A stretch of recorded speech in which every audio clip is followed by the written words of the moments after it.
En aquel tiempo dijo Juan a Jesús: Maestro, hemos visto a uno que expulsaba demonios en tu nombre y se lo hemos querido impedir porque no es de los nuestros. Jesús contestó: No se lo impidan, porque uno que hace milagros en mi nombre no puede al mismo tiempo hablar mal de mí. El que no está contra nosotros está a nuestro favor. Y todo aquel que les dé de beber un vaso de agua por ser usted de Cristo, les aseguro que no quedará sin recompensa. El que escandalice a uno de estos pequeños que creen, más le valdría que le encajasen en el cuello una piedra de molino y lo echasen al mar. Si tu mano te hace caer, córtatela. Más te vale entrar manco en la vida que ir con las dos manos al infierno. Y si tu pie te hace caer, córtatelo. Más te vale entrar cojo en la vida que ser echado con los dos pies al infierno. Y si tu ojo te hace caer, sácatelo. Más te vale entrar tuerto en el reino de Dios que ser echado con los dos ojos al infierno. Esta es palabra del Señor.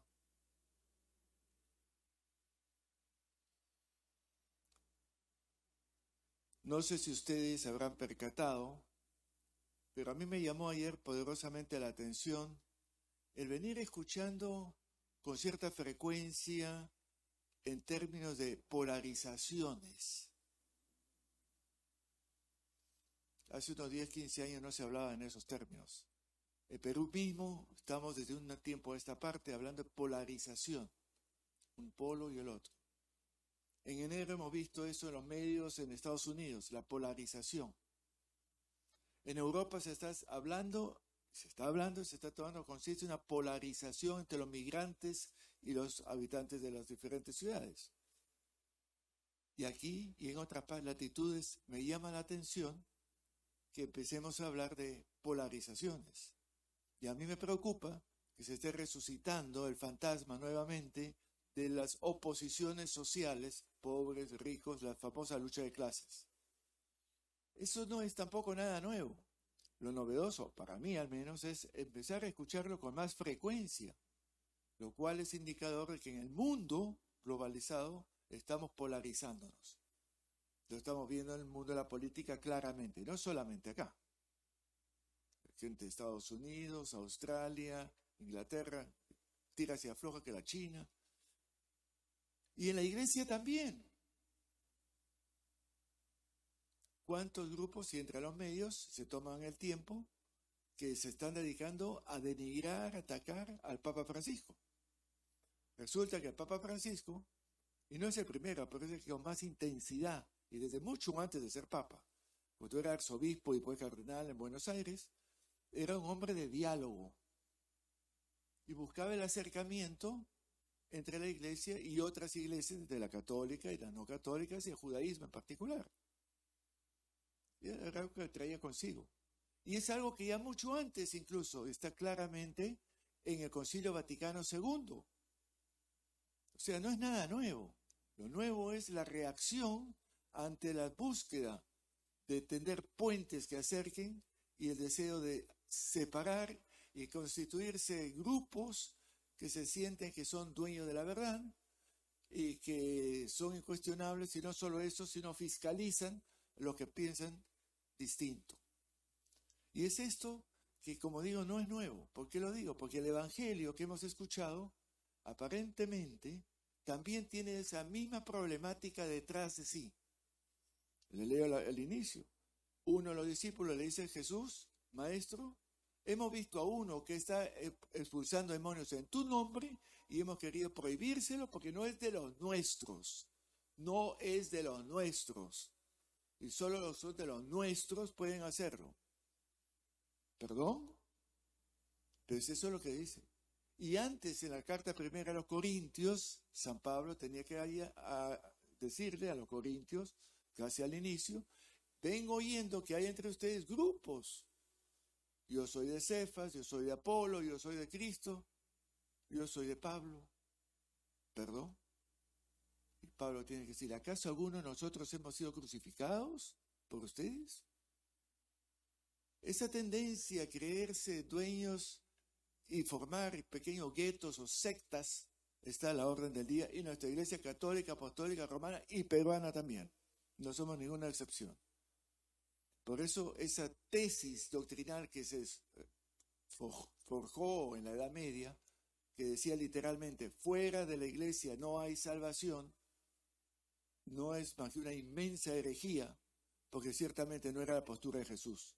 Jesús en ningún momento que nos conste en los evangelios separa a las personas porque son de tal religión o de ninguna. Nunca encuentro a Jesús preguntando, ¿tú de qué religión eres? ¿Tú vas a la sinagoga, lees la Biblia, haces el ayuno? No, no lo encuentro. Y sin embargo hacemos lo de Jesús, su predicación de un reino de Dios que es mucho más grande que la comunidad cristiana, el reino de Dios universal, de un Dios Padre de todos, sin discriminación, lo hemos querido encajonar dentro de pequeños guetos, o por decirlo más bellamente, castillos feudales con sus murallas y sus puentes que se levantan y se bajan. Y nos quedamos encerrados. Y acá está la salvación. Y eso está vivito y coleante entre nosotros en nuestro Perú. Fuera de la iglesia no hay salvación. ¿Quién dijo eso? Ese monopolio de la religión y de la verdad, dueños de Dios, dueños del Evangelio. ¿Del Evangelio? ¿De qué Evangelio hablamos? Nos da para pensar. El Concilio Vaticano II, para más de unos, aún hoy, se convirtió en una pepa que la tiene atragantada y no saben qué hacer con ella. Vaticano II hablaba de la iglesia en el mundo, del diálogo. Reconoce la validez y la legitimidad de las religiones no cristianas, por no decir solamente católicas. 2 documentos dedicados al ecumenismo. ¿Qué? Pero yo creía que eran nosotros. No. El Evangelio nos invita a pensar si somos capaces de tender puentes y aunar, confraternizar, ser sensibles y acogedores. Por supuesto que no es un cheque en blanco, pero sí es una invitación a ser más humanos. Si a Jesús algo le preocupaba, y ojalá que lo comprendamos, era poner en primer plano la dignidad de las personas humanas. Las personas, más redundante, pero valga, de las personas. El ciego, el niño, el pecador, el agobiado, el marginado, el samaritano, la fenicia. Oye, necesitas, acá estoy. ¿Qué puedo hacer para acercarnos y aunarnos? Hay, por cierto, no podemos negarlo, personas que viven mucho más el Evangelio de Jesús sin llamarse cristianos y a lo mejor rechazar el título de cristiano, que muchos que se dicen ser cristianos, de mucha devoción y mucho rito, pero que no viven el Evangelio de Jesús. ¿Cuál es el Evangelio? El Evangelio es lo que el Papa llama la iglesia en salida, salir al encuentro. La buena noticia, Evangelio, Evangelion, buena noticia. La buena noticia es que todos estamos invitados, ahora si lo aceptamos o no es otra cuestión, pero estamos invitados a ser parte de esa gran comunidad confraternizada que Jesús llamaba el reino o el reinado de Dios, de un Dios que es Padre, no Rey, no todopoderoso, no omnipotente, Padre, Madre. El Dios que perdona, que acoge, que nos quiere invitar a ser más humanos. Ese es el Evangelio. Nadie queda excluido. Pero somos nosotros que excluimos. A ver si somos coherentes. Por eso observamos en el pasaje del Evangelio que este personaje o personajes que están actuando fuera de la iglesia, ¿qué es lo que hacen? Exorcizan. Los hemos visto exorcizando. No dice los hemos visto sanando a los ciegos, a los leprosos, a los paralíticos. Los hemos visto exorcizando y no hemos querido que lo hagan porque nosotros tenemos la patente del exorcismo. ¿Qué es el exorcismo? Es sacar todas esas fuerzas, esos poderes destructivos. Expulsan demonios. Daimonion son fuerzas. Es distinto de diablo. El diablo es el que te pone trabas. El demonio es una manera de decir las fuerzas negativas, los odios, los rencores, los resentimientos, los complejos, y tienes acá adentro metido, que hay que sacarlo para poder poner en primer plano las bondades, lo positivo, lo que levanta, lo que alegra, lo que aúna.